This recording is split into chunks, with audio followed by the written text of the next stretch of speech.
Hey guys, this is Dr. Hub. In case you haven't subscribed, please do subscribe for updates. Fistula in ANO, and we're looking at the Parkes classification. So before we move ahead, let's look at the diagram.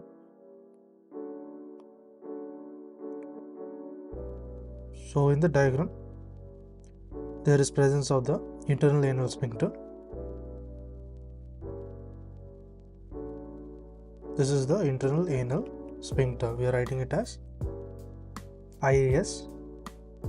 Then on the top, this will be the levatorrhini, LA, and below that will be the puborectalis,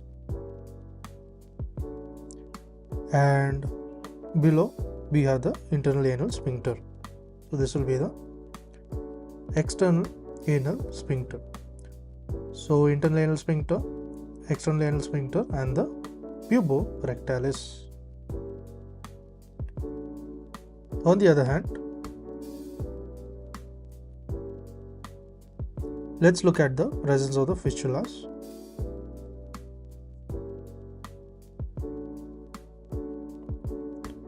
The one medially will be this is the intersphincteric fistula. Intersphincteric fistula. Next is on the medial side, there is the transsphincteric fistula. This is the transsphincteric fistula.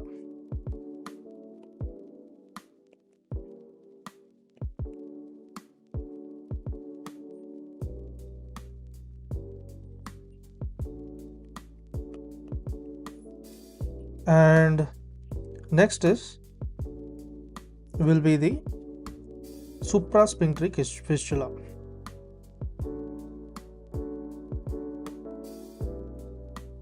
This is the suprasphincteric fistula.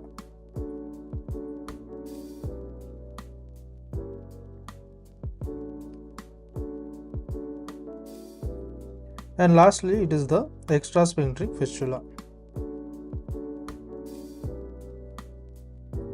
So this is going to be the extrasphincteric fistula.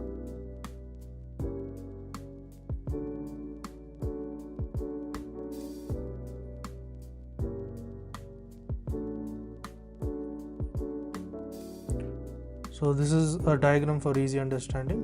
So now let's look at each of them individually. So first we are looking at the intersphincteric fistula. So the intersphincteric fistula. So under the intersphincteric fistula, this arises due to the perianal abscess. So this is due to the perianal abscess, and it begins. So where does it begin from? So beginning is from the dentate line. So it begins from the dentate line. And what is the track? The track is, it moves in a intersphincteric space. It is in a intersphincteric. So it's in a intersphincteric space. And what will be how does it end? So the ending, if you see, it is in the perianal skin or the perineum. So it is in the perianal skin or the perineum. So this is where it ends. The next is, we move on to the transsphincteric. So in case of the transsphincteric,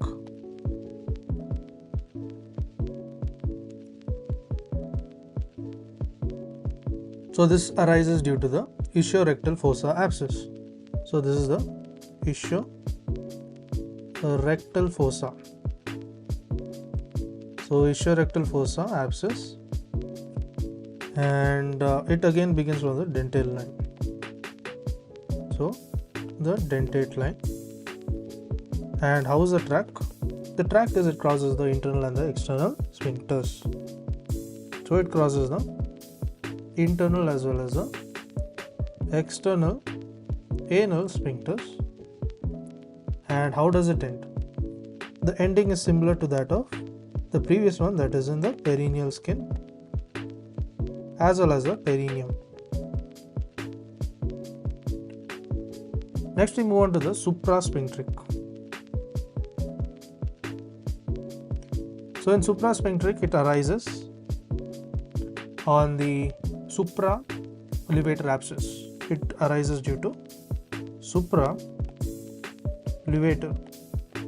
supralevator abscess, and it begins from, where does it begin from? So if you look at the beginning, it begins from the dentate line. So this will begin from the dentate line. And how is the track? The track is, it penetrates the intersphincteric space. So it penetrates the intersphincteric space and it continues above the puborectalis. So it continues above, we saw in the diagram, it continues above the PR, that is the puborectalis, and also it penetrates to the levator, that is the levator ani muscle. Next is, we look at the extrasphincteric. So in terms of the extrasphincteric, it arises due to the penetrating injury. So there is presence of the penetrating injury, and also it may be due to the Crohn's disease. So it can be due to the penetrating injury, it can be due to the Crohn's disease, as well as it can be due to the carcinoma of the rectum. So how does it begin from, or where does it begin from? So when you look at where it begins from, it is from the rectum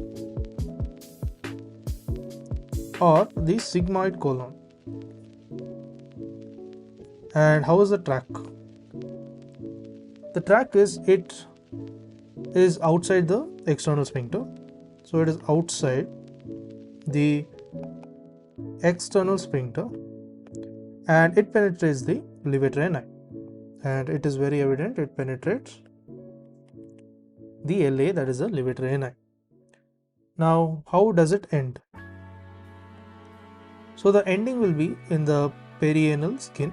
So it is in the perianal skin. So ending will be in the perianal skin, and this is via the ischiorectal fossa. So it is via the ischiorectal fossa. To learn and grow daily like this, please do subscribe.